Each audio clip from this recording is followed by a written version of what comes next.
Salut les amis, j'espère que tout le monde va bien. On est parti pour une nouvelle vidéo et on va démarrer comme d'habitude avec les deux unes des quotidiens madrilènes. Marca qui consacre sa une à la sélection espagnole féminine qui a remporté la Ligue des Nations hier 2-0 face à l'équipe de France. Bravo à la Roja espagnole féminine puisque elles sont quand même championnes du monde en titre. Et puis là, elles remportent la Ligue des Nations. C'est la nation forte du football féminin. On continue avec une petite information qui concerne le Real. En bas à gauche de cette une de Marca, deben resolver dudas. Il y a beaucoup de doutes à l'aube d'un mois qui s'annonce comme un mois très important pour le Real. Engagé dans la course au titre en Liga, engagé en Ligue des Champions avec le match retour dès la semaine prochaine. Il y a beaucoup de blessés à l'heure actuelle. Beaucoup de questionnements par rapport au retour de certains joueurs. Quand seront-ils disponibles? Beaucoup de questions aussi quant à l'avenir aussi de certains, comme Luka Modric qui est présent sur cette une du quotidien Marca. Évidemment, on approche de la fin de saison et on approche des moments charnières de cette saison avec le premier grand moment, c'est dans moins d'une semaine maintenant, le match retour en LDC face aux Allemands du RB Leipzig. On enchaîne avec la une du quotidien AS. Là aussi, la une est consacrée aux joueuses espagnoles féminines campeonas, elles sont championnes. Une petite information que vous voyez sur cette une du quotidien AS, c'est tout en haut, regardez, c'est Toni Kroos énervé. El cuatro arbitro era mejor que Díaz de Mera. On va en parler dans quelques secondes de ces déclarations puisque hier Toni Kroos a tiré à balles réelles sur l'arbitre de la rencontre de la semaine dernière entre le Real et le FC Séville. Toni Kroos qui nous dit déjà premièrement, d'habitude je ne suis pas quelqu'un qui va parler aux arbitres pendant une rencontre, je ne fais jamais ça, mais contre Séville c'était trop. On l'a vu et on en a parlé d'ailleurs lundi, on a vu un Toni Kroos très énervé après la rencontre, pendant la rencontre face au FC Séville. C'est très rare parce qu'on sait à quel point Toni Kroos est quelqu'un d'hyper calme sur le terrain qui en général n'a pas forcément d'excès en tout genre, qui parfois même ne célèbre même pas les buts, il reste tranquille sur le terrain comme si rien ne s'était passé. Et là on l'a vu très énervé, mais à peine au bout de 15-20 minutes il était déjà sous tension Toni Kroos, donc on sent bien qu'il y a eu des choses qui ne lui ont pas plu sur le terrain, et notamment cet arbitre, puisque Toni Kroos continue et nous dit: j'ai lu quelque part que si Kroos et Carlo Ancelotti recevaient des cartons jaunes pour des protestations, c'est qu'il y a quelque chose qui ne va pas. On connaît le tempérament de Kroos, on vient d'en parler, on connaît aussi celui de Carlo, qui n'est pas un entraîneur véhément, qui n'est pas quelqu'un qui va aller agresser le quatrième arbitre ou l'arbitre central, et pourtant on a vu sur ce match face au FC Séville que ça a très vite dérapé dans cette rencontre, et on a très rapidement vu dès les premières minutes que l'arbitre de cette rencontre voulait prendre très rapidement l'ascendant sur les joueurs, et pas forcément de la bonne manière. Et la déclaration de Toni Kroos qui va peut-être lui valoir cher, parce que Toni Kroos nous dit, en parlant de l'arbitre de cette rencontre: Dieu voit tout, et il a certainement blessé cet arbitre au mollet. Donc déjà, ça c'est une grosse déclat de Kroos. Ensuite, il nous dit: on a eu 2 ou 3 grosses occasions, à chaque fois il a tout fait de la mauvaise manière. Il s'est même blessé au mauvais moment. Il faut le dire aussi, le quatrième arbitre a été bien meilleur que lui. Il a fait un gros travail lorsqu'il est entré. Donc voilà, ça c'est une déclaration qui, je pense, peut laisser des traces auprès de la Ligue espagnole. J'espère qu'il n'y aura pas de sanctions pour Toni Kroos, parce qu'il ne s'est pas caché pour dire tout simplement que l'arbitrage selon lui a été catastrophique, que l'arbitre s'est même blessé au mauvais moment, que Dieu voit tout et donc l'a blessé. C'est quelque chose évidemment qui peut parfois coûter cher, donc on espère que ça ne sera pas le cas pour Kroos. On continue les amis avec l'approche de cette rencontre face au FC Valence ce week-end. Premièrement, déclaration de José Gaya qui nous dit: Mestalla a toujours respecté les rivaux. Toujours. Ce qui s'est passé la saison dernière, c'est une petite partie, une minorité du public et du club qui ont agi de cette manière. Ces supporters ont tous été exclus. Le FC Valence les a exclus. Et du côté des supporters de Valence, on a été, je pense, traité injustement parce qu'on a fait une généralisation du stade de Mestalla. Eh bien, on verra hein, comment va se passer cette rencontre ce week-end. On en a parlé hier. Elle est déjà jugée comme une rencontre à très très haut risque. Mestalla sera archi complet. On va voir si il y a des débordements. On enchaîne, autre déclaration, Hugo Douro qui nous dit: on est très impatient d'affronter le Real ce samedi.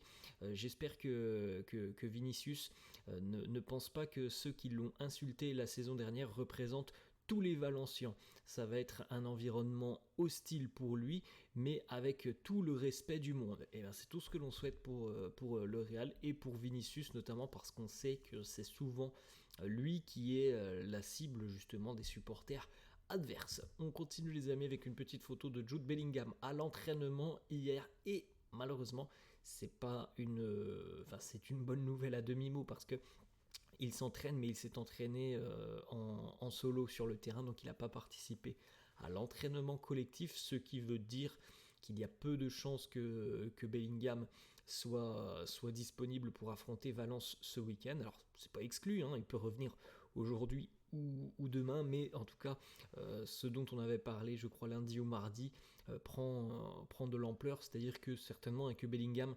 saura très rapidement s'il peut jouer ou non, et il devrait peut-être être sur le banc mais avoir peu de temps de jeu, donc potentiellement revenir face à Leipzig en n'ayant pas forcément beaucoup de rythme. On a justement l'information, il ne s'est pas entraîné avec l'équipe.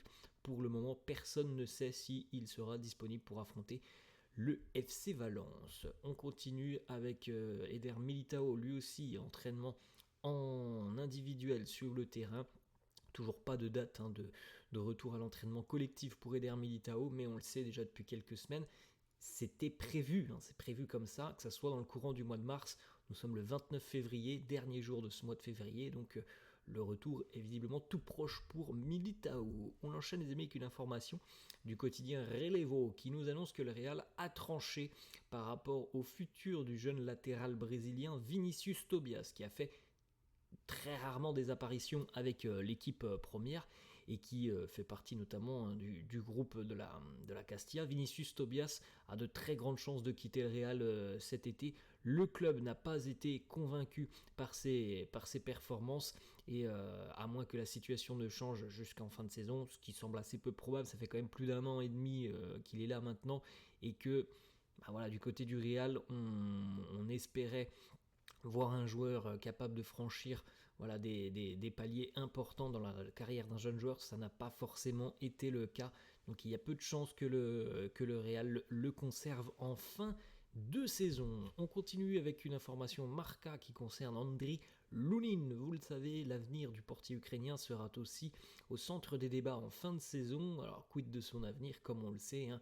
Est-ce qu'il va vouloir continuer en étant le numéro 2 derrière Thibaut Courtois? C'est, je pense sincèrement, la question fondamentale que l'on doit se poser quand on pense à l'avenir d'Andriy Lunin. C'est la question centrale: est-ce qu'il veut être numéro 2? C'est une question à laquelle pour le moment on ne peut pas répondre, seul lui a la réponse. Les discussions quant à la prolongation de contrat éventuel de Lunin prendront part en fin de saison. Évidemment, le retour de Courtois va aussi peut-être un petit peu accélérer les choses. On continue les amis, quelques petites stats avec les joueurs du Real qui ont réalisé le plus d'interceptions cette saison en Liga et en Ligue des Champions compris.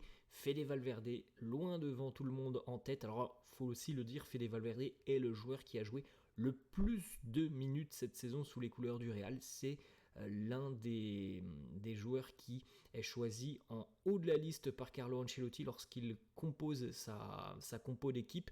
Fede Valverde, c'est l'un des premiers noms qui apparaît sur la compo. Fede, c'est 41 interceptions cette saison, Tchouaméni 28, Camavinga 24, Bellingham 23, Dani Carvajal 23. Ce qui est intéressant dans ce petit classement, c'est de voir que, par exemple, un joueur comme Bellingham, qui a plutôt tout de même un profil offensif, a quand même une activité défensive remarquable, puisqu'il en est au même nombre d'interceptions qu'un joueur qui a purement un profil défensif, à savoir Camavinga, qui a même été utilisé en tant que latéral, Tchouaméni aussi, qui a purement un rôle défensif, 28, et bien Bellingham, avec son rôle très offensif, en est à 23 interceptions. Ça montre à quel point le joueur a quand même une dimension assez énorme sur le terrain, offensivement mais aussi défensivement.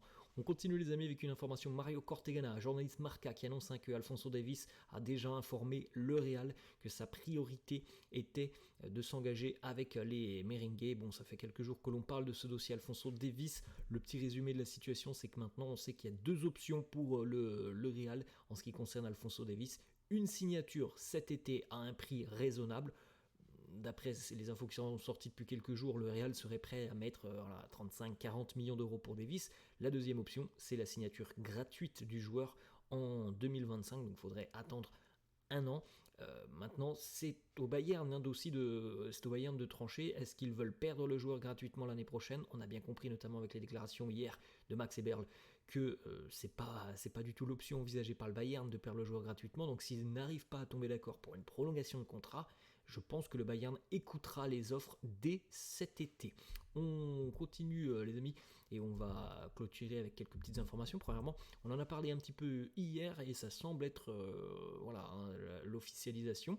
Le nouveau maillot du Real pour l'année prochaine, cette fois-ci porté par Toni Kroos. Hier c'était Bellingham qui le portait. Il est très sobre, très joli le maillot de l'année prochaine. On termine, on a deux petites photos de joueurs du Real qui étaient présents hier lors de la rencontre de Youth League, l'équivalent de la Ligue des Champions des jeunes. Lucas Vazquez est venu soutenir les jeunes du Real, tout comme Rossellou qui était présent aussi au Di Stefano pour le match retour entre le Real et le RB Leipzig. À noter la victoire du Real 2-0 et la qualification en quart de finale pour les jeunes merengue. Une petite stat d'ailleurs sur un jeune merengue de 18 ans cette saison, Hugo Delianos, 18 ans.